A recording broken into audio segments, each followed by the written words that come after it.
technical issues ahoy, huh? So Yes, sir. Just a few. yeah. So for those watching and listening, because I might post this one to YouTube as well, for those that might want to watch it as video instead of having to go and find it as a podcast. There have been many reasons why we have not been recording lately. One has been scheduling challenges, and the other is that every single time we try to get Adam onto Riverside, which is the recording platform of choice here, stuff goes wrong and we cannot solve it. The technological fates do not want me recording with you, despite our best efforts. But we're prevailing. We're persevering. Here. Exactly. We're here. And so, apologies. Thank you again for having me on. Pleasure. It's good to see you. Always good to have you here. It's been a minute. For those of you who can see, I've shaved my head for the occasion. Nice. We are all Lachlan. That's the mantra. We are all cousins, and we are all Lachlan when we are on the pod. So exactly. Happy to be here. The Groove Cousin Pod, we might call it.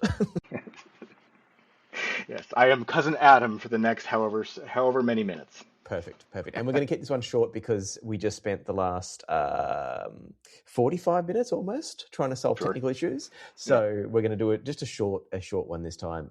And I just want to say a quick apology for anyone that if the audio is not quite as good as it usually is from Adam, apologies. But I thought it was better that we have an episode than more dead air and silence from the Groove Pod. So we're going to carry on, and please bear with us on the audio until we get this issue fixed. Indeed. Thank you. For anyone that's watching this on YouTube, you can also just go and listen to it as an audio podcast on the Groove Pod.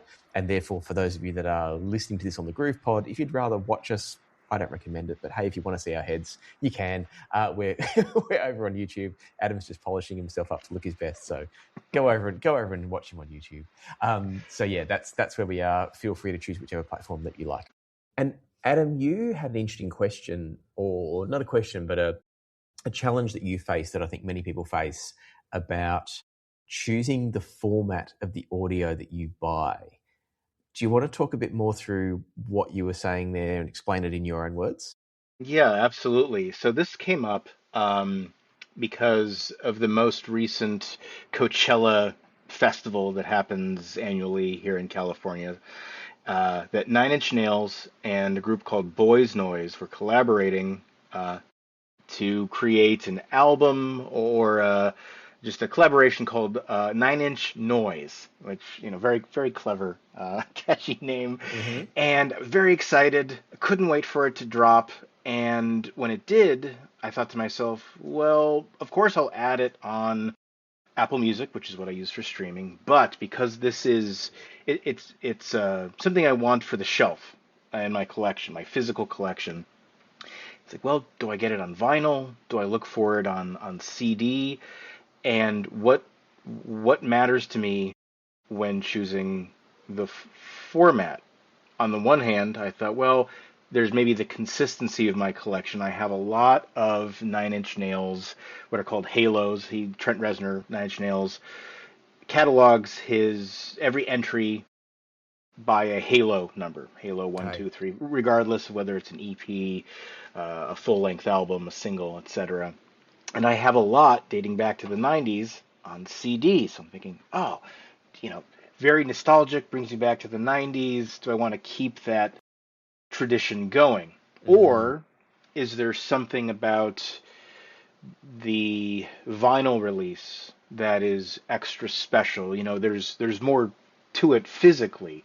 It's a lot more fun to open it up and rifle through whatever literature or booklet might come with it. Trent Reznor and Nine Inch Nails pay extra close attention to the details when they release physical media.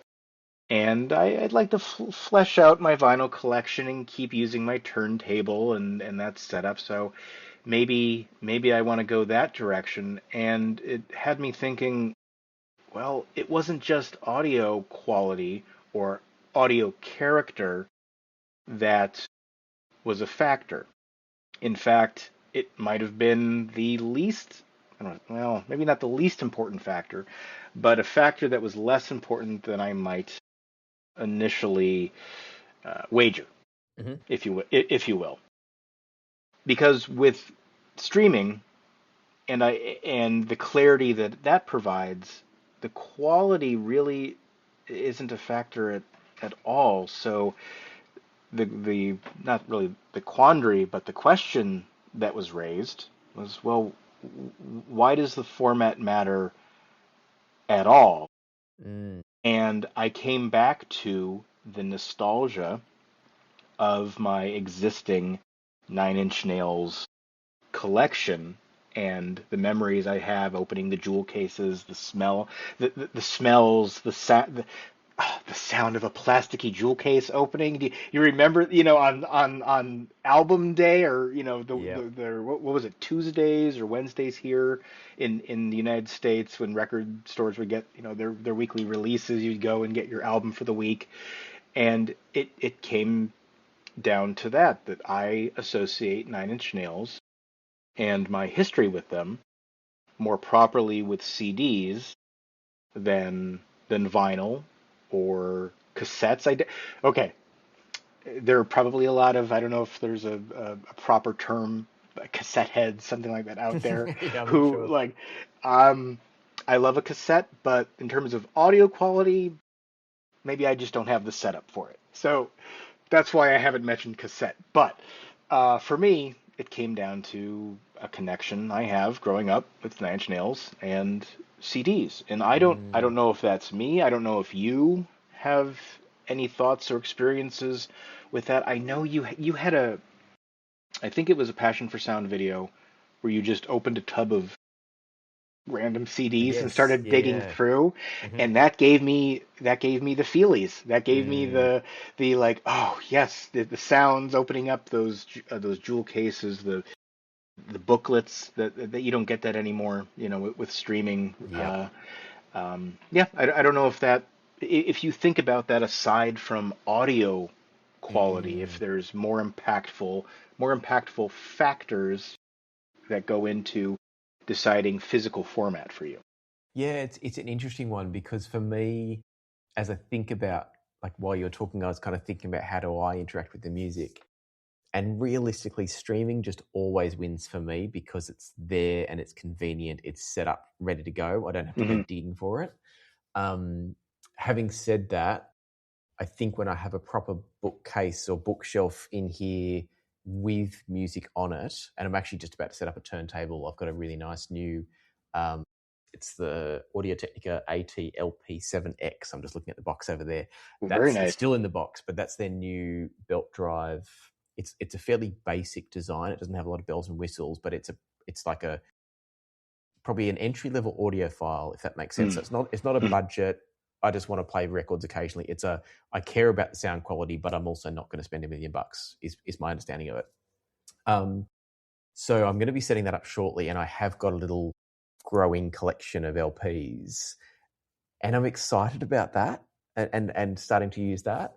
Um, but at the same time, I've also got a nice little kind of CD collection of some recent purchases that are still in jewel cases, or now the paper, like the cardboard sleeves with Hmm. the little, like it's a fold out cardboard with a pocket for the CD. Um, and I do enjoy going to those, but I'm also aware that I don't, if I'm putting music on here in the studio when I'm just, you know, editing, no, actually can't do it when I'm editing. When do I do it? If I'm just actually working around the studio, tidying things up, or getting stuff out, doing B-roll is the time that I often do it because the B-roll's all slow-mo, so there's no sound anyway. Um, then I'll often have music on, and 99.9% of the time, I just chuck on streaming because it's there and it's ready to go. So I think for me, I will choose to buy certain CDs if I think A, they're an album I love, and B, they're incredibly well recorded. Because then when I'm testing a CD player, or when I very Mm-hmm. specifically want to listen to that album, I will choose that. But that's about the only time. So I think for me, I'm very reluctant to spend a lot of money on CDs or vinyl these days. It's got to be really, really special for me to do it purely from a pragmatic point of view. I just know that when push comes to shove, I'm just going to go open my phone, open the Eversolo app and send it to that, or open Cobas and send it to whatever Cobas is connected to at the time. That's going to be the standard. So yeah, it's a hard one though, isn't it? Because I get what you're saying about the nostalgia and the the physical process of using the media, but it just never wins.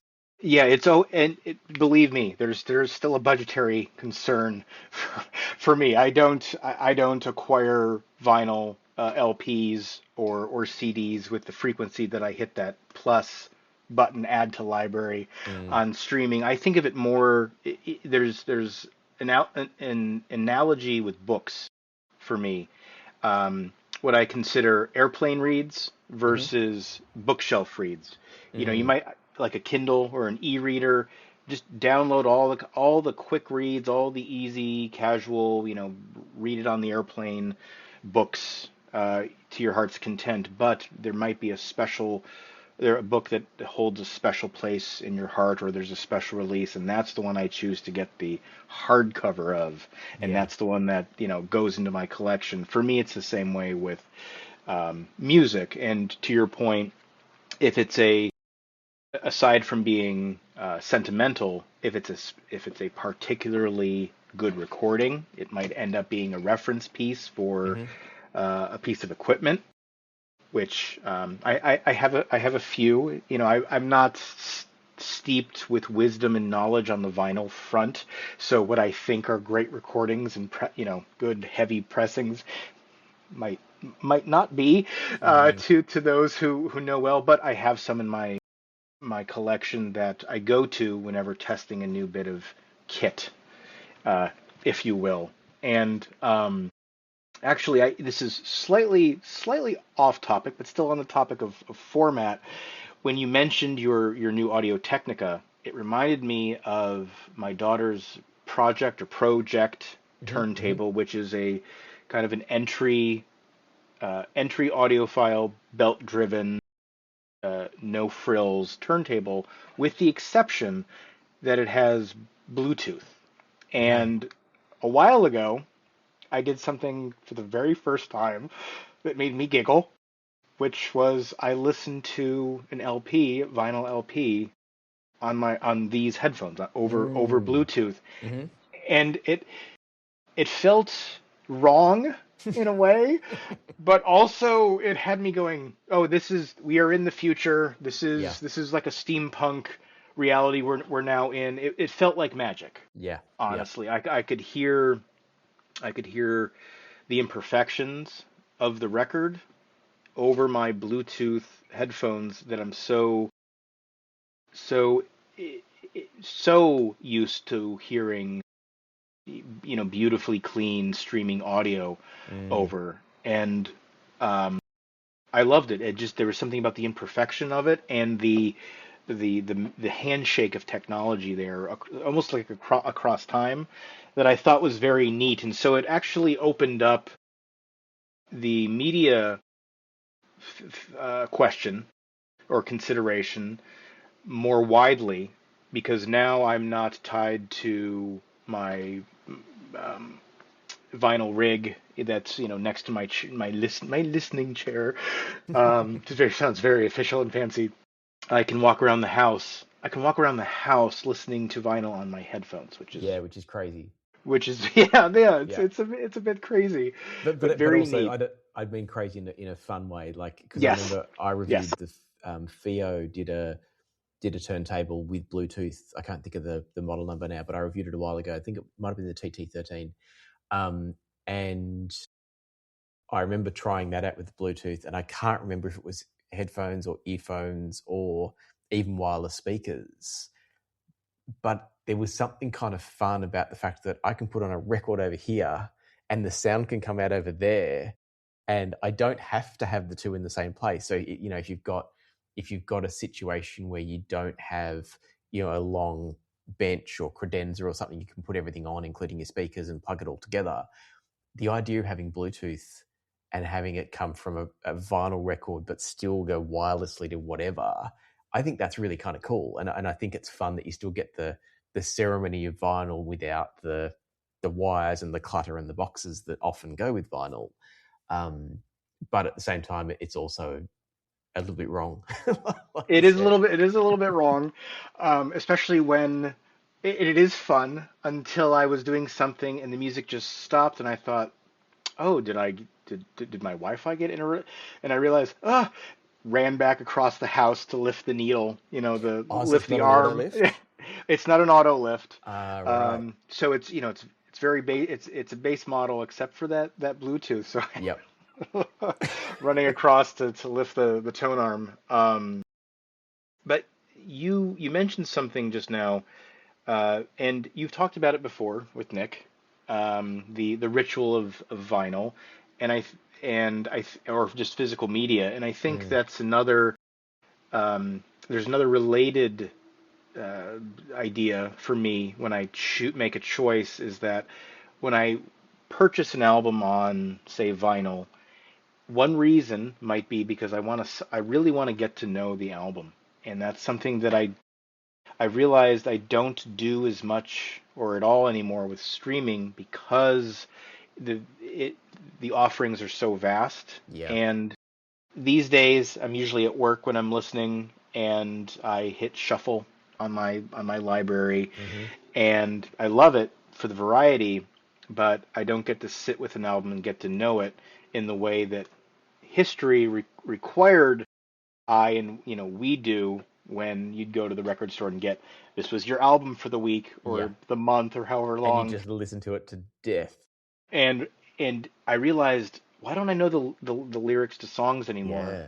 And it's Yeah. like, when did that stop? And it was like that it's like, oh, when I got Could be. an iPod, I know, you yeah, know. that one. Yeah. Yep. And so some of these albums I want to sit with the liner notes and see the lyrics and maybe Yep. look at the art, and I get to know the album so much more. And so that I haven't gotten that. Um, I should really back up and say I didn't end up getting that Nine Inch Noise album on physical media because I don't Okay. think they released it at the time. But that's the album I want to sit with and just listen over and over again and get to know. And it's just a fun. It almost seems like a privilege now, um, because we're so uh, we're peppered so frequently with offerings. We're not we don't get the privilege of that restriction anymore to like get to know music. Yeah, maybe it's not a privilege, but it seems like it every once in a while. Yeah, no, I definitely know what you mean. Like I've got two different playlists going concurrently, and I get torn between which one to go to. One is my discovery playlist, which is new stuff that someone said, check this out, or I've opened up Cobas and it's got all the new releases, and I go, oh, that artist's got a new album, or that album art looks interesting. I want to know what that album is. So that's my discovery playlist. But then I've also got another one which is called my album review playlist, and that is albums that I already have in my physical media. When I say physical, it is in my physical media collection, but realistically, I've ripped everything onto my hard drive, so it's in my local stored files collection as opposed to streaming. And I became aware that I'm not. There's albums there that I bought because I love them and I've ripped them, and then they've gotten lost in the 20,000 other tracks that are in there, the 4,000 Yeah, other albums, whatever it is. yeah, And so the idea of the album review playlist is that it forces me to go one album at a time and listen to that whole CD or mm, or album.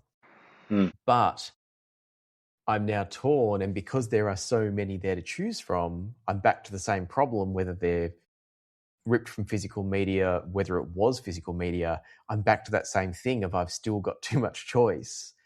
Yeah. And so like one album that came up was uh, Marcus Mumford's album. I can't remember the name of it, which it's an okay album. I don't love it. It took me a few goes through it to work out that I didn't love it because it was in amongst so many other things. So like I'd forget that I'd been listening to that particular album. And so had I bought that one disc, like we talked about before, once upon a time, that would have been the one album I'd bought in a period of probably, I think as a kid, I probably was lucky to buy a CD a month, just budgetary. And so I'd buy that and I'd listen to it and listen to it and listen to it. Whereas this time around, that album came up in my list, but then I forgot and I went to my discovery playlist instead of my album review playlist and started to listening to a Bob Dylan album that I had in the discovery playlist. And so all of a sudden I'm not getting that consistent immersion in that one album, and it took me Mm. time to come back, and it almost became annoying. I'm like, I don't want to listen to that album again because I should already know, because I've already listened to it, but each time it was in pieces, it wasn't Yep. the album Yep. experience. Yep. So yeah, it's a funny situation. Like, I love the choice and I love the access, but I hate what it does to our attention to the music. And that has affected, at least in some degree, the way artists think about composing songs versus albums.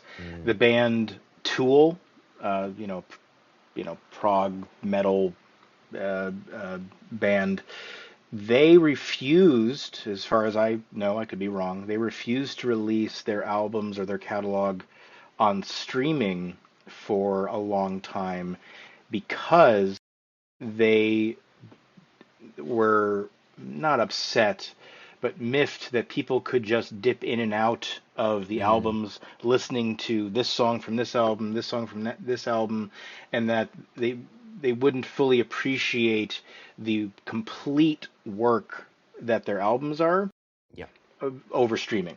yeah. And they compose in in that way, like a symphony. An album is like a symphony. It is to Mm, be considered and experienced as a piece yeah. rather than cherry picked for singles or tracks that you might like better than others. And that's it's a little it's well, they're well within their right and feels a little gatekeepy, but I think it's a point worth discussing or arguing that streaming has causes artists to reassess the way they compose. Yeah. Um, And yeah, because I think we miss out. So even those artists that aren't being quite as strong about it as, say, Tool, there's still the challenge. Like, if you go through any artist catalog, there's an evolution over time, and they'll still have their voice. Like, you think about Billy Joel. Billy Joel always sounded like Billy Joel. But if you go through his albums, there was a journey of his songwriting that changed over the years. And maybe Billy Joel's not the best example because he never strayed too far from his starting point. But with some artists, if you go from their early stuff to their late stuff, Miles there's a Davis, maybe, Miles very Davis yeah, perhaps. Yeah, I mean, jazz is hard as well because they sometimes kind of almost switch to those mm, subgenres of jazz. Like, you might one album might have been bebop and the next one was something far more experimental. mm, I don't know enough subgenres of jazz to, to know the name for it, yeah. Neither do I. but I I find it fascinating to go through. So the artists that I love, I'll deliberately go, I love album X by this artist, but I've never listened to their other albums. I'm going to go and listen deliberately to one of their other albums or a couple of their other albums. And sometimes I love their other albums, and sometimes I'm like, no, you know what? I really liked where you were in that era. But you only kind of know that if you hear the album. You don't get Mm, to know the evolution hmm and the journey of the artist if you just listen to a track here, whatever the popular single was from the album. And so, yeah, that's something I really appreciate. I've also got a playlist full of my favorites that I love just putting on shuffle and enjoy whatever comes up. So I like both sides. But yeah, I enjoy the album experience because of that. You get to hear how the artist has changed and evolved, and decide if you're on that journey with them or if that's if you got off 3 albums ago, sort of thing. Yeah, that's a really good point. I get asked a lot when it comes up that I'm, into music and audio, like, oh, do you like, such and such artist? And sometimes I'm met with that question, and I think, I don't know. I've heard a Mm, track that I liked, maybe two, but back to your point, I haven't really sat with that artist yeah. or that band, right? So I don't know their voice. I don't know their point of view aside from a couple of tracks that are could be bangers and they're on Mm, they're on my test track list. By the way, because of the audio gear, I think I know my test track list better than any album for over the past 20 years. mm-hmm. So it's just Take Five and Big John, Take Five and Big John over and over again. Yeah. Um, no, I mean, it's mostly joking, but yeah, because again, we're not forced or to sit with the one album we can afford for that week or that month and get to know. I don't know. I know tracks now. I don't feel like I know artists as well. Yeah.